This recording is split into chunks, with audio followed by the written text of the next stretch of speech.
السلام عليكم، ازيكم يا حبايبي؟ عاملين ايه؟ يا رب تكونوا بخير. معاكم سمية من قناة أكلة وفكرة مع سمية.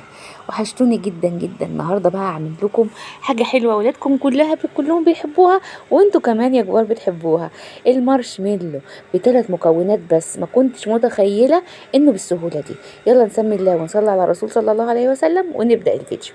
معايا كده كسرولة هحط فيها كوباية ونص من السكر، سكر عادي خالص، سكر التموين، اي سكر موجود عندك. هحط عليه نص كوباية مية، يبقى كوباية ونص سكر عليها نص كوباية مية ونص كوباية عسل جلوكوز بس. هي دي المكونات بتاعتنا. في مكون واحد تاني لسه هنضيفه بس الخطوة الجاية. سموا الله وصلوا على الرسول صلى الله عليه وسلم كده، وتابعوا معايا لاخر الفيديو. بس بالله عليكم ما تنسوش اللايك عشان ترفعوا الفيديو ويوصل لاكبر عدد ممكن. هقلب كده على نار هادية خالص لغاية ما يغلي بس لمدة دقيقتين. انا هقلبه وهسيبه على نار هادية اهو. ما تغلوهوش كتير عشان البخار ما يتبخرش، المية ما تتبخرش والسوائل تختلف. هسيبه بقى كده ويلا نشوف المكون اللي فاضل. المكون اللي فاضل هو الجيلاتين. هجيب 3 معالق جيلاتين بودر من عند اي عطار. هتحط 3 معالق بس في بولة كده، وعليها ربع كوباية مية، ربع كوباية مية بس. وهنزل وهقلب الجيلاتين كويس مع المية لغاية ما اختلط كويس جدا. شايفين الجمال؟ ادي كل مكوناتك: مية وجيلاتين وعسل جلوكوز وسكر بس. 3 مكونات: العسل والسكر والجيلاتين. طبعا المية بتدخل في اي مكون. شايفين؟ مفيش ابسط ولا اسهل من كده. قلبناه ودوبنا الجيلاتين كويس في المية. صليتوا على الحبيب صلى الله عليه وسلم ولا لسه؟ اللي وصل معايا لغايه هنا في الفيديو ما تنساش تعمل لايك الفيديو وتشارك الفيديو وتبعته لكل حبايبك واصحابك. هركنه على جنب وخلاص. الشربات اللي انا عملته غلي لمده دقيقتين 2 بس. شايفين اهو؟ هو ده شكله. هنزل بيه كده في قلب البوله اللي انا هضرب بيها. لازم مضرب كهرباء يا جماعه، محدش يقول لي خلاط، لازم مضرب كهرباء. حطيته في قلب البوله اللي انا هضرب فيها وهنزل عليه بالجيلاتين. الشربات سخن جدا من على النار على البوله على طول، وهنزل بيه بالجيلاتين عليه. هيدوب بحراره طبعا السيرب اللي احنا عملناه اهو.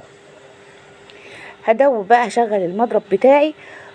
وممكن بقى في المرحله دي كمان اضيف نقطتين كده من الفانيليا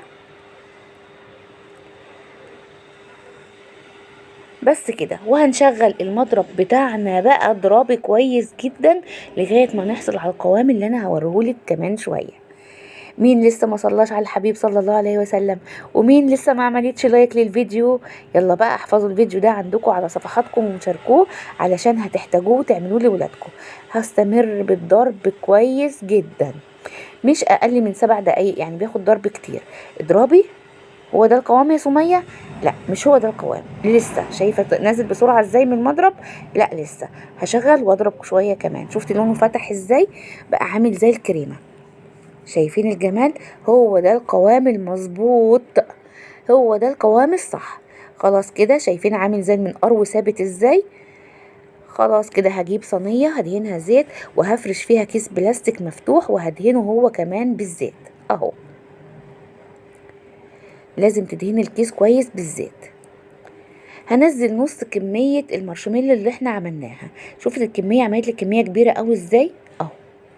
هنزل نص الكمية. ادهني الاسباتولا بتاعتك بالزيت قبل ما تشتغلي علشان تنزل معاكي بكل سهولة. هفرد بقى الكمية اللي انا نزلتها دي في قلب الصينية. هفردها واسويها كويس جدا. شايفه كمان في زيت فبيتحرك معاكي، فبالراحه كده على مهلك خالص اهو. سويت الكميه بتاعتي، هركنها على جنب، والكميه الباقيه هنزل عليها باللون اللي انت تحبيه. انا عملت اللون بينك بس هو في التصوير مش باين اهو. شايفين البينك؟ اما يجمد مش هيبان كده. لو عايزه تزوديه زوديه شويه زي ما انت شايفه. بقى هنزل بالكميه التانيه اوزعها كده على الوش اهو لغايه ما اخلص الكميه واسويها كلها اهو. هنزل كده الكميه اوزعها على وش الصينيه شويه بشويه زي ما انتم شايفين كده.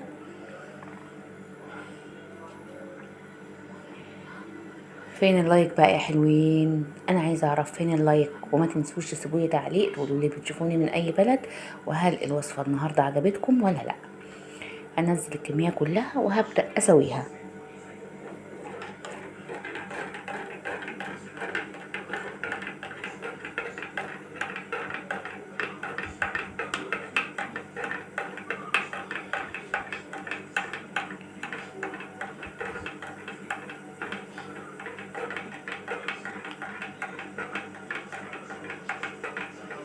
هسويها وافردها الطبق البنك فوق الطبقه البيضاء، وهغطيها بكيس بلاستيك مدهون بالزيت وهدخلها التلاجة ليله كامله. ممكن بقى بعد ما تحط الكيس كده تضغطي عليها تسويها مع بعضها كويس جدا.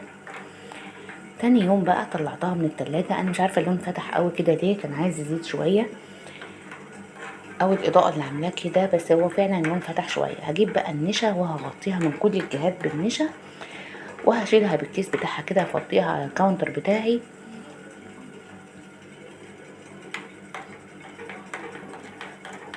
النشا عشان ما تلزقش في اي حاجه وتعرفي تقطعيها.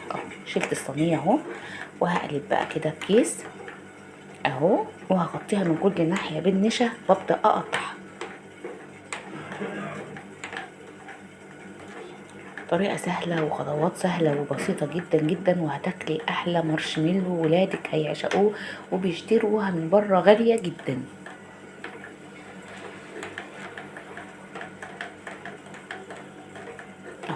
ابدا بقى بسكينه حاميه كده اقطع فيه، كل ما اقطع اعوز القطعه من نشا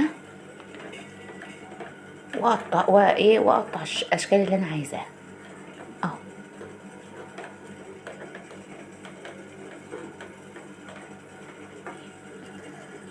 طريقه سهله مش عايزه كلام كتير، والفيديو شارح نفسه. شايفين الطراوه؟ شايفين القوام؟ بجد جميله اهو. واغطيها كده بالنشا من كل الاتجاهات، وهرصها بقى كده على جنب واقطع بقيه الكميه.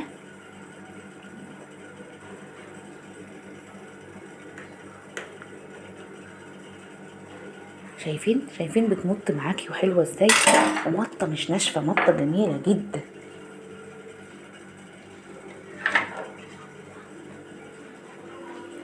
شايفين الجمال؟ قطعتها بقى مكعبات كده ورصيتها، ممكن ترصيها في علبه بقى كده او في اكياس وتسيبيها لاولادك يسحبوا منها. بجد حلوه حلوه حلوه جدا، ونتيجتها جميله جدا.